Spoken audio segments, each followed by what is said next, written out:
Hello students, welcome to my YouTube channel Chandra mathematics classes. इस video में आप लोगों को BMTC 133 रियल एनालिसिस के अंतर्गत दिसंबर टर्म एग्जामिनेशन 2022 में पूछे गए कुछ क्वेश्चंस को सॉल्यूशन के साथ बताने जा रहा हूँ। पहला क्वेश्चन है, find the radius of convergence of the power series summation n factorial square upon 2n factorial x to the power n। तो हम यहाँ पर इस तरह से फाइंड करेंगे रेडियस को। The radius of convergence r of a power series summation en x to the power n is given by limit of mod an upon an plus 1 as n tends to infinity provided the limit exists। यहाँ पर इस formula की सहायता से, ठीक है, हम दिए गए पावर सीरीज के कन्वर्जेंस का रेडियस फाइंड आउट करेंगे। तो यहाँ पर हमें यह भी ध्यान रखना चाहिए कि इस फार्मूला का यूज हम प्रायः तभी करते हैं यदि हमें यहाँ पर an के लिए जो फार्मूला दिया हुआ है उसमें n फैक्टोरियल मतलब फैक्टोरियल मौजूद हो, ठीक है। तो यहाँ पर देख रहे हैं क्या कि an की जगह क्या दिया हुआ है हमें n factorial square upon 2n factorial. तो so an plus 1 is equal to क्या हो जाएगा n प्लस 1 फैक्टोरियल का स्क्वायर फिर upon 2 into n plus 1 factorial. अब नाउ फार्मूला के द्वारा हम इसे फाइंड करेंगे। Radius r is equal to क्या, limit of mod an upon an plus 1 as n tends to infinity is equal to limit n tends to infinity. यहाँ पर an की जगह उसका वैल्यू पुट कर देंगे, फिर an प्लस 1 की जगह उसका वैल्यू पुट करेंगे, ठीक है, is equal to limit n tends to infinity. अब ये ऊपर वाला एज इट इज उतरेगा और ये नीचे वाले को हम उलट कर इसके साथ मल्टीप्लाई कर देंगे, ठीक है। तो इज इक्वल टू लिमिट क्या हो जाएगा, n फैक्टोरियल का square upon 2n factorial into, अब यहाँ पर इसे हम मल्टीप्लाई कर देते हैं, यहाँ हो जाएगा 2n plus 2 factorial upon n plus 1 factorial को हम n plus 1 into n factorial लिखेंगे, फिर whole square is equal to limit यहाँ हो जाएगा n फैक्टोरियल का square upon 2n factorial into, अब ये 2n प्लस 2 फैक्टोरियल को हम इस तरह से लिखेंगे 2n plus 2 into 2n plus 1 into 2n factorial, फिर अपॉन यहाँ पर इस स्क्वायर को हम दोनों के साथ ले लेंगे n plus 1 whole square into n factorial का स्क्वायर। तो ये n फैक्टोरियल का स्क्वायर ये दोनों कैंसिल आउट हो जाएगा, इसी तरह से 2n फैक्टोरियल दोनों कैंसिल आउट हो जाएगा। तो क्या बचेगा, limit of 2n plus 2 into 2n plus 1 upon n plus 1 whole square as n tends to infinity. तो हमें यहाँ पर अब क्या करेंगे, इन दोनों में से n कॉमन निकालेंगे, तीनों में से, ठीक है। तो is equal to limit n common निकालेंगे तो यहाँ हो जाएगा 2 प्लस 2 बाई एन, इसी तरह से इंटू इसमें से n कॉमन निकालेंगे तो 2 प्लस 1 बाई एन अपॉन यहाँ पर n कॉमन निकालेंगे तो यहाँ क्या हो जाएगा, ब्रैकेट के अंदर में 1 प्लस 1 बाई एन, ठीक है, होल स्क्वायर। तो अब यहाँ पर इज इक्वल टू ये n स्क्वायर हो जाएगा मल्टीप्लाई होकर, और यहाँ भी तोड़ेंगे तो n पर स्क्वायर आ जाएगा, इसी तरह से 1 प्लस 1 बाई एन का whole square, n square cancel out हो जाएगा। तो हमें यहाँ क्या बचेगा, लिमिट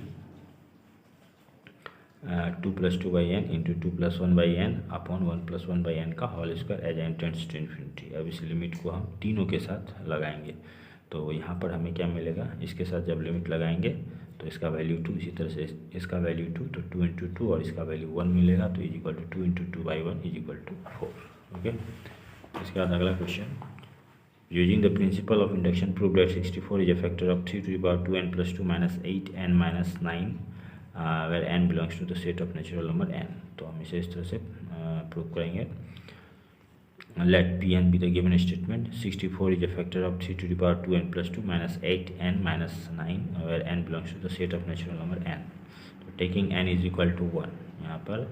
क्या हो जाएगा, 3 to the power 2n plus 2 minus 8n minus 9 is equal to 3 to the power 2 into 1 plus 2 minus 8 into 1 minus 9 is equal to 3 to the power 4 minus 8 minus 9। 3 to the power 4 क्या हो जाएगा, 81 minus 8 minus 9 minus 17, तो 81 minus 17 क्या हो जाएगा, 64। अब since 64 itself is a factor of 64 therefore P1 is true। उसके बाद let Pk be true for some positive integer k then 3 to the power 2k plus 2 minus 8k minus 9 is equal to 64 है। अगर Pk true है किसी positive integer k के लिए तो इसका मतलब है कि 64 क्या है, इसका एक फैक्टर है, ठीक है। तो 64 को मतलब m से मल्टीप्लाई करने पर यह आ जाता है, ठीक है, 64 से यह मतलब डिवाइड हो जाता है, ठीक है, m टाइम्स। तो अब यहाँ पर हम क्या करते हैं, k की जगह k प्लस 1 लेते हैं,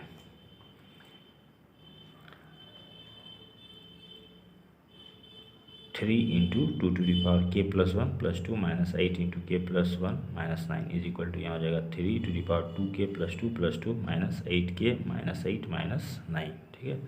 इज इक्वल टू यहाँ 3 to the power 2k plus 4 minus 8k minus 17।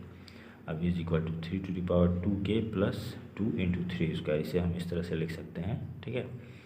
और फिर यहाँ माइनस 8k माइनस 17, तो इज इक्वल टू यहाँ पर 3 स्क्वायर क्या हो जाएगा 9 into 3 to the power 2k plus 2 minus यहाँ ये माइनस 8k को हम माइनस 72k प्लस 64k के रूप में लिखेंगे, जिससे कि मतलब ये ऐसा इसलिए करते हैं जिससे कि हमें ये पूरा जो है 64 से डिवाइड हो जाए, मतलब ये जो है 64 से डिवाइड हो जाए। फिर यहाँ माइनस 17 को माइनस 81 प्लस 64 लिखेंगे, फिर is equal to 9 into 3 to the power 2k plus 2, यहाँ माइनस 72k माइनस 81, ठीक है, ये इसे एक जगह कर लेंगे और उसके बाद plus 64k plus 64 is equal to ये तीनों 9 से डिवाइड हो जाता है, ठीक है, तो यहाँ 9 कॉमन निकाल लेते हैं, तो 3 to the power 2k plus 2 minus 8k minus 9, यहाँ प्लस 64k प्लस 64, तो इज इक्वल टू यहाँ 9 इंटू इसे हमने किसके बराबर लिया 64m के, तो यहाँ लिख देंगे 64m प्लस 64k प्लस 64। अब तीनों से ही हम 64 कॉमन निकाल लेते हैं, तो 9m प्लस k प्लस 1, तो यहाँ पर भी हम देखते हैं कि जब k की जगह k प्लस 1 लेते हैं तो भी यह क्या हो जाता है, हमें 64 से डिवाइड हो जाता है, तो इसलिए हम क्या कहेंगे therefore pk plus 1 is true whenever pk is true. Hence, by the principle of mathematical induction, Pn is true for all n belong to the set of natural number. Okay, students, thanks for watching.